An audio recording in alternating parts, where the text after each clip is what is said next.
ആസിഫ് അലിക്കിത് സുവർണകാലം. ദിലീപ് അകത്തായതുകൊണ്ട്. കൂകി തോൽപ്പിക്കാൻ ആളില്ല. എല്ലാവരുടെയും വളർച്ചയും ഒരാൾ തടയുക. അത് നടക്കുന്ന കാര്യമാണോ എന്നറിയില്ലെങ്കിലും അങ്ങനെയുണ്ടായിരുന്നെന്ന് പല നടന്മാരും പറഞ്ഞിട്ടുണ്ട്. ഒരു പടമിറങ്ങിയാൽ പ്രമുഖ നടന്മാരുടെ ഫാൻസ് എന്ന പേരുള്ള ഗുണ്ടകളെത്തി കൂവുക. പടം തല്ലിപ്പൊളിയാണെന്ന് മൗത്ത് പബ്ലിസിറ്റി കൊടുത്ത് ആളെ കയറ്റാതിരിക്കുക. അങ്ങനെ പലതരം തല്ലിപ്പൊളി പരിപാടികൾ. ഇപ്പോഴിതാ ഒരു വാർത്ത വിശ്വസിപ്പിക്കാൻ പാകത്തിൽ പ്രചരിക്കുന്നു. ദിലീപ് ജയിലിലാകുന്നതിനു മുൻപിറങ്ങിയ സിനിമയായിരുന്നു അഡ്വഞ്ചർ ഓഫ് ഓമനക്കുട്ടൻ. സൂപ്പർ പടമാണെന്ന റിപ്പോർട്ട് വന്നെങ്കിലും പിന്നെ പടം പൊട്ടി.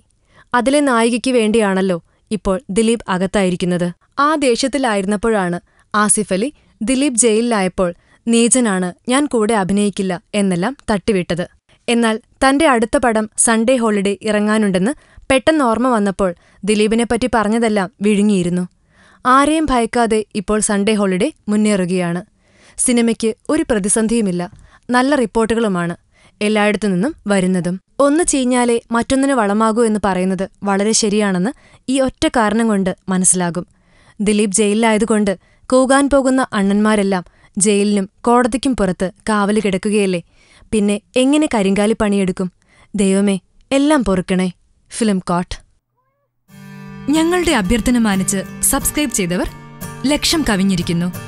നിങ്ങൾ വൈകിയോ? എങ്കിൽ ഉടൻ സബ്സ്ക്രൈബ് ചെയ്യൂ. Film coat.